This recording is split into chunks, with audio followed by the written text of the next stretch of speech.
A lot of y'all asked, how can you help support the Backyard Gardens podcast? Well, we have been busy and we have created a t-shirt line just for the gardener. To visit our shop, go to the link in the show notes and check out the t-shirts and other goodies we have. Now, these are super special t-shirts designed just for the gardener, so enjoy. Thank you for supporting the Backyard Gardens podcast, and we'll see you guys after the harvest. I got to go out and start my beans. Today on the Backyard Gardens podcast Minisode, we're going to talk about succession planting. To have a good harvest, one must plant good seeds and must also use the right kind of fertilizer. The carrots have grown large and firm. How good they will taste. Welcome to the Backyard Gardens podcast, where we talk about all things gardening and give the information out for you to be successful in your garden, whether it's your first or your last. We are your hosts, Ben, the backyard gardener, and Batavia, the front yard gardener. one in the country, One in the city. Now get ready as we dig deep into this wonderful world of gardening, as we learn to grow and grow for change. I hope me repeating myself got the message across. Now we're going to do it over and over and over again. Just nonstop. So, look, Minisode, timer's on. Don't forget now. So we got to talk about this. Countdown. Yeah. So real quick, we have a giveaway. I want you guys to go to backyardgardenstv.com and sign up. Enter your email. You'll be signed up, and you need to do it before August the 1st. We're going to be giving away some fall seeds. Got it? And there's a coupon code for t-shirts linked below. It is GrowFood21. GrowFood21. Okay, so we're going to move on very quickly because these things can get kind of hard to meet our time frame.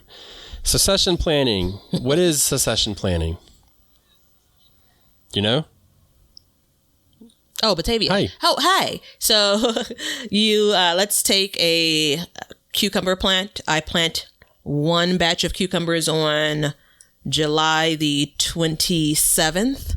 And then 1 week later, I plant another batch. And perhaps 1 week later, I plant another cucumber plant. Just using cucumbers as an example. I'm sowing them in succession with the idea of spreading out when I'm going to get harvest for them. So, the University of Minnesota states that succession planting is the practice of seeding crops at intervals of 7 to 21 days in order to maintain a consistent supply of harvestable produce throughout the season. So, yes.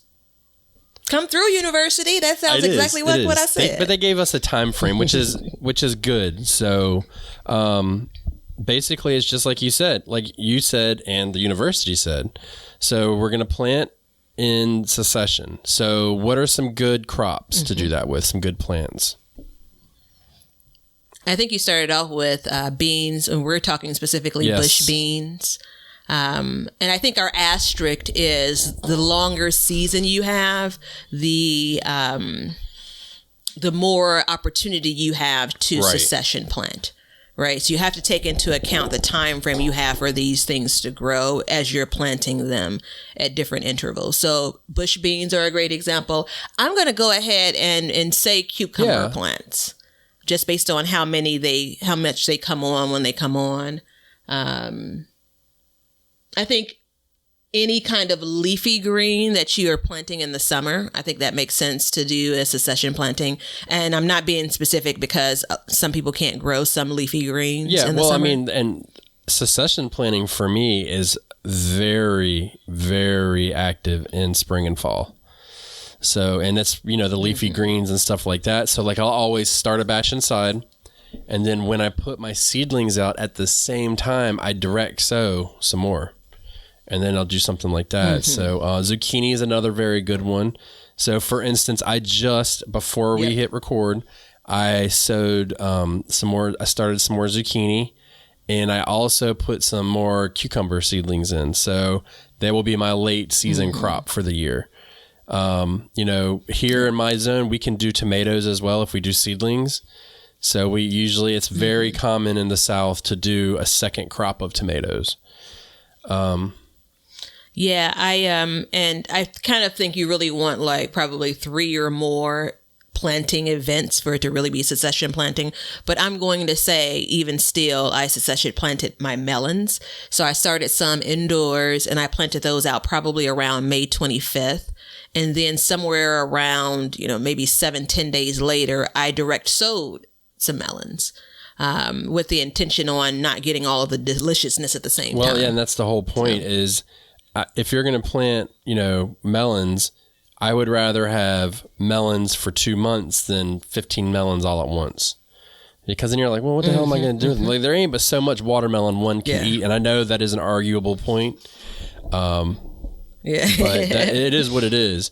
And, bush beans are ideal. So it's very common in my area for people to consistently all summer, every week to 7 to 14 days, go out and plant more bush beans. So... yeah. One of the keys with succession planting is it's kind of like you're putting your vegetables, your crops in two different categories. The things that you want a lot of at the same time, right? And those generally folks don't succession plant. And then the things that you want to actually enjoy for a longer period of time, but you kind of want them in smaller batches. And small is obviously and relative, it also depends. Are you eating or are you preserving?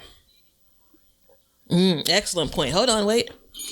Oh no, that was right. So if you're eating, you, you don't want to get a whole lot at once. But if you're preserving, bring it on, son. You know what I mean? And that's and I think you'll find that people that preserve will plant gardens different than people that eat and give away. So, So many episodes ago, we were talking about varieties and types of tomatoes. And we were like, well, why would one want to plant a determinate tomato? And I don't know if we got to that point in that episode, but for anyone that's keeping track, I know no one's keeping track. That's a great example of if you plant determinate tomatoes, you're getting a lot of them at the same time. That plant is fruiting and producing those tomatoes at the same time. And, that's a great example of harvest all of those bad boys and they're ripe for, no pun intended, keep going and preserving. I mean, and that's the thing. So I grow determinate tomatoes. Typically I did, and I have in the past and will continue to. Right now I'm growing indeterminate, but I got plenty of tomatoes off of them. You know what I mean? There wasn't like there was a shortage of tomatoes.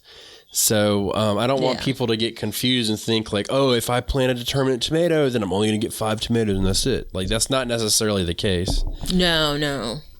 I mean, it is an idea of there's a determinate amount of fruit, if you will. And I don't know the number. I don't think it's exactly that, but that plant will produce. Kind of think about it like June bearing strawberries, like they kind of come at one time. It's kind of along that same vein, but I think maybe I'm getting off topic from succession planting. That's okay. So what are you succession planting? It's a Minisode, though. I don't think it's okay. It's not okay. That's it's Minisode. I got to stay focused. So what are you going to succession plant for the rest of this year? Oh, that's too big of an ask, but I'm going to tell you now. I have succession planted squash, like you've described, summer squash. I'm succession planting chard. I did accidentally succession plant okra, which I think is an excellent crop to succession plant if you still have time to plant that out in your garden, because we know how much okra you can get off of a single plant. I'm going to go ahead and say I think at this point in the year that you cannot succession plant okra. Unless you're in like the deep South. Like I don't think it's. Yeah, that may be fair. What is this? July the 20 something? 27th? So, yeah. Well, we are recording this a little ahead of time, so let's not forget that. But. And I was speaking past tense. So still going forward, I'm not going to succession plant a whole lot in the fall. I mean, I'm looking back and saying what did well, what have I enjoyed kind of as an early summer crop, what's looking good, and trying to get another sowing of that in. And we're using sowing, but it could be you're transplanting things into the garden depending on what it is. So like for me, I do with my seedlings, and we'll just go for the rest of the year. So basically in the fall. And I mean, right now I can still do some more bush beans. I could even squeeze in another zucchini maybe, but I would have to really I'd probably have to hang this up, go out there and plant it. And really nurse it and feed it heavy. But I would say that I'm going to do collards, lettuce, kale, Carrots, kohlrabi, turnips, rutabaga, all that stuff will be succession planted. And if I'm doing it by seedling, I actually do, this is how I do it. So when I take my seedlings out to harden them off, I take them out in batches. And every 5 days I'll start them if I want to harden them off. Because at this time of year, it doesn't matter how hot it is, it's still too hot for these fall vegetables. So the first thing that I put out there, it might not even make it. It might burn up, but it's worth a shot. And then the second ones and third ones and stuff like that. So then I'll be doing those. So by the time I'm doing what would be my second sowing or transplanting out, then at that time I will also start the seed for maybe lettuce, kale, collards, anything that's quick growing that doesn't form a head. That's what I would put out at that time. So that way I'm kind of staggering everything. And turnips is the same thing. I'll do in 7 days. Once they come up, then I'll come out and I'll do another one. Once they come up, I'll come out and do another one. Carrots is the same thing. I don't wait until they come up though, but I will give them, a week to 10 days and then I'll sow some more. And that just prolongs it. So. Yeah, I think carrots is an excellent one for succession sowing. Turnips, I'm going to put that into the category and depends on how you eat them. I had turnips for breakfast this morning. Both the root and the greens, I cooked them up. I heart Batavia's diet. I am concerned. Listen, I am concerned that they may be giving my beloved collards a run for their money. I don't know. I'm just going to put that out there. But that said, my neighbor grows them just for the leaves. And so she's going to sow a whole bunch at once and then basically harvest a whole bunch because she's cooking up a batch of mustard greens. Turnip greens. Mustard greens, turnip greens. Good grief. Yeah, turnip greens. But if you're growing them for the root and the turnip leaves, then I agree. You probably want to do some succession sowing. Yeah, man. I mean, anything that's near a potato, speaks to my heart. So, off track completely, but turnip roots are the same consistency of tomato, a little bit watery, but they are a quarter. Potato. Whatever. They are a quarter of the carbs. So, and they actually have a flavor. I mean, come on, man. Potato ain't got no flavor. Yeah. Come on, I know it. Yeah, it makes me sad. I know. And I had to pull back the oil and the sour cream and the butter that I normally add to it. All right, let's not. This is what was about to come out of your mouth. You're bashing the potato. Yes, it does. And I was like, no. I could see it coming. Sorry if I just busted everybody's ears. But no, so succession planning. Get out there and give it a shot. You know what I mean? See what else you can do. Fall is a great time to do it. So just because you think your garden season's over, maybe you've only been a summer gardener, all I'm saying is, hey, give fall a shot. All we are saying, tell them something good, Batavia, is give fall a chance. See ya. Thanks for hanging out with us today.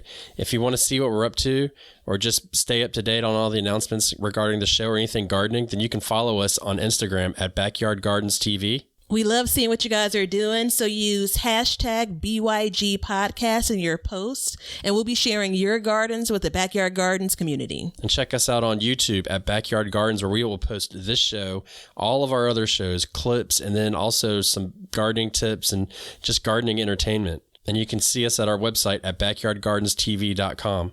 But that's it for today's show. So help us as we learn to grow and grow for change. And until next time, we'll catch you guys later. We'll call this one a wrap. Now you know why people feel like celebrating at harvest time. All over the world, people have feasting and good times when the crops have been gathered in.